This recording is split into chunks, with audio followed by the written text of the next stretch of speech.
This guy has held up extremely well. Not only did he gain background, but he sustained all of his gains for what appears to be 10 years.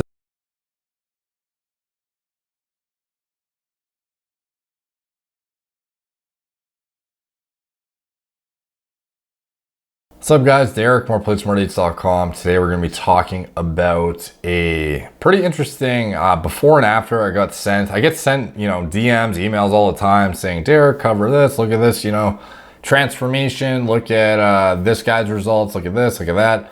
And I do save a lot of the really good ones, and I get pretty backlogged, to be honest, on video topics. So sometimes I'll overlook really good video opportunities. I feel like this is a good one to kind of elucidate the standard, more like newbie approach to hair loss prevention, because a lot of people, they ask me, I can't make recommendations on YouTube. I can only outline treatments I've experimented with myself and just report essentially findings. So this is a pretty standard approach that a lot of people take with success, and I thought it was worth at least looking at so you guys can see for yourself. Another example of somebody who has deployed these kind of interventions on themselves, and then you can extrapolate that information for yourself and do your own further research on how promising you think these treatment options are and run it by your doctors and whatnot. But this guy here, he is using RU58841, Rogaine foam, and Finasteride 1.25 milligrams per day.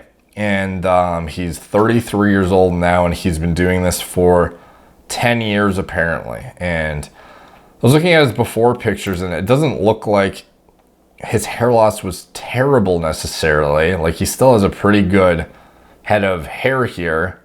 It's like, the hairline is not significantly receded or anything. He's pretty diffuse though. And if you look at the top, he definitely has the beginnings of some pretty significant diffuse thinning. And apparently what he did, he has a history of male pattern baldness,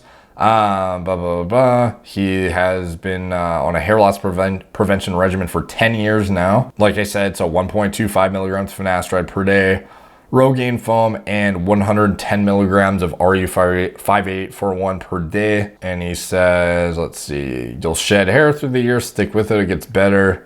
Blah, blah, blah. And his afters look pretty damn good, honestly, considering, like, if anything, when I talk about mainstream kind of options like finasteride, 5-AR inhibitors, minoxidil, ketoconazole, typically, even topical anti-androgens, if you can get prevention with those, any regrowth is a fringe benefit, in my opinion, because at the end of the day, getting regrowth is pretty fucking difficult, especially on dead zones. If you're diffuse thinning, it's not as bad, but if you are like receding or something, getting any kind of regrowth is a fringe benefit at that point. And then you start to get into regrowth can be facilitated by really more aggressive regimens with more risky approaches.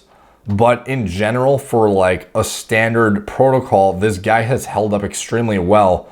Not only did he gain background, but he sustained all of his gains for what appears to be 10 years if these photos are accurate, and he's not, trying to, deceive with pictures and whatnot. Like, I don't see any reason why you would. But anyway, his hair is much denser looking. It looks like the diffuse thinning has more or less gone. And even if he didn't, like, if he had maintained what he had for the entire next 10 years of his life, I would say that is like what you should expect in a best case scenario. For him to, it's not like finasteride is so potent everyone thinks, oh, I'm on finasteride, so DHT is a non-factor anymore. It's like 1.25 milligrams of finasteride. What are you crushing? Like 40 to 50% of your systemic DHT at most? Like, it's not like you're going to female levels yet. It's not like you are, actually putting yourself in a position where you're not still in a pretty androgen dominant environment. So the fact that he's able to get away with just using 1.25 milligrams in finasteride and minoxidil and maintain this for a decade straight, I'd say he's a pretty good responder in that he has gained background. He got a bunch of density and then also kept it for 10 years straight. So he is, I think, a really good before and after to kind of bring to the surface here. It's not very often that people post before and afters, especially, you know, putting their face behind their, you know, whatever their protocol is and whatnot. Not many people want to even talk about hair loss, let alone post pictures of themselves before and after. So big kudos to this guy for putting this out there. Really insightful information to reference, and any kind of anecdotal findings, even if they're anecdotal, like I said, they're still useful to reference for people who are, you know, in this little niche and are researching for themselves and have hesitancy about certain things, or, you know, want to see a real practical example representation of what is, you know, possible and in what time frames and long-term use, and, you know, is you're gonna fuck yourself up long-term if you use something. And, you know, some of these things are still very unknown. So we're basically like using almost each other as case studies in some cases, which is kind of like not ideal whatsoever. So it's great when people actually come out and post their logs. So kudos to this guy, like I said, and this is a pretty good before and after of what I would consider, you know, like the big three. Obviously ketoconazole can be added to that as far as the big three goes, but it's like, in reality, it's like the big four, in my opinion. You have like a 5-AR inhibitor, you have a topical anti-androgen to essentially compete with scalp testosterone, as well as the spike in scalp testosterone as a consequence of the 5-alpha reductase inhibitor. And then you have the ketoconazole, which is a mild anti-androgen in itself and sort of accounts for any sort of small, slim chance that you have like a fungal issue, which, you know, some people actually do, in which case that sort of clears that up. And then minoxidil, like the most potent growth agonist, I would say, to date still, probably coming up slowly, you know, pretty far behind that, but is still efficacious in my opinion, is oral castor oil, which I think is, for some people, something that can be swapped in for that, even though it's like, you know, risk profile for some of this stuff is still kind of unknown at the end of the day. But at the end of the day, minoxidil is also a potent vasodilating agent that causes a significant amount of water retention, drop in blood pressure, and other issues for some people. So even though it's an FDA approved treatment, doesn't mean it's the safest one.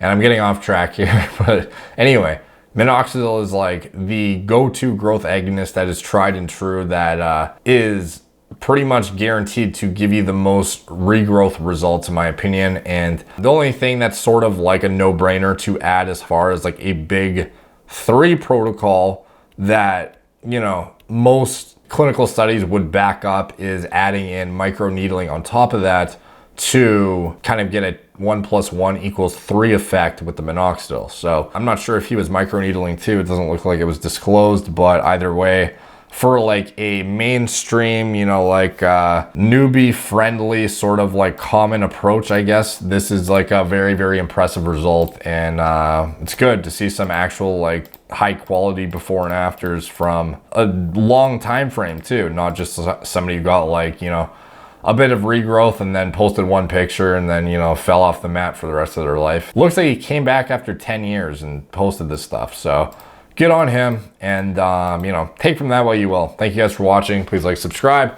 Check out my blog, moreplates.com. I definitely recommend you sign up to the newsletter, first link in the description below, if you want to get emailed anytime an article goes live with more elaborate information, but also broken down into concise subsections with table of contents, hyperlinked clinical studies. Anytime I reference something, I always link the clinical study where you can go delve into it further yourself for your own personal research if you wish. The only way you're going to get sent that content is if you sign up to the mailing list, first link in the description below.